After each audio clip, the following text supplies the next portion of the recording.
யெமன்ல இந்த பேச்சுவார்த்தைகள் என்று சொல்லப்படுகிற காரியங்கள், அதாவது நெகோசியேஷன்ஸ் என்று சொல்லப்படுகிற காரியமானது மிக ரகசியமாய் பாதுகாக்கப்பட வேண்டிய ஒரு விஷயம். தவறு இழைத்தவர்கள், தவறு இழைக்கப்பட்டவர் யார் அந்த ரிசீவிங் எண்ட்ல இருக்கிறாங்களோ அவங்கள்ட்ட போய் மன்னிப்பு கேட்கிறாங்க. இது ஒரு மீடியா ஈவென்ட் இல்ல. அந்த ஃபேமிலியோட நிலைமையில இருந்து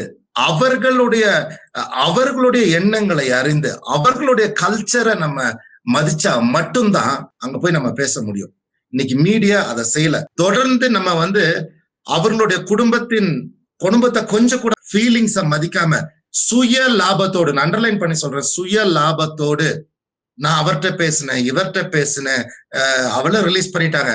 அப்போ பாதிக்கப்பட்டவருக்கு எத்தனையான ஒரு மன அழுத்தத்தையும் வேதனையும் இது கொடுக்கிறது என்பதை நீங்க புரிஞ்சுக்கணும். தெளிவாக அவருடைய சகோதரர் அநேக பேஸ்புக் பதிவுகளை இட்டுக்கொண்டே இருக்கிறார். ஐ மீன் லைக் இந்தியன் மீடியாவும் இந்தியன் பீப்புளும் அதை போய் பார்க்கணும். அவருடைய அப்துல் ஃபத்தாவுடைய பேஸ்புக், என் பேஸ்புக்ல பாத்தீங்கன்னா அவருடைய லிங்க் அவர் எந்தில இருக்கிறாரு.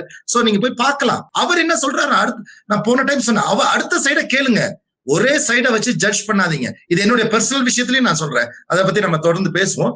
பட் ரெண்டு சைடையும் பாருங்க, ரெண்டு சைடையும் பார்த்து எது சரியானது என்பதை புரிந்து கொள்ளுங்கள். நான் மீடியா பர்சன் எல்லாம் கிடையாது, நம்ம 2017 இருந்து இதுல இருக்கிறேன்.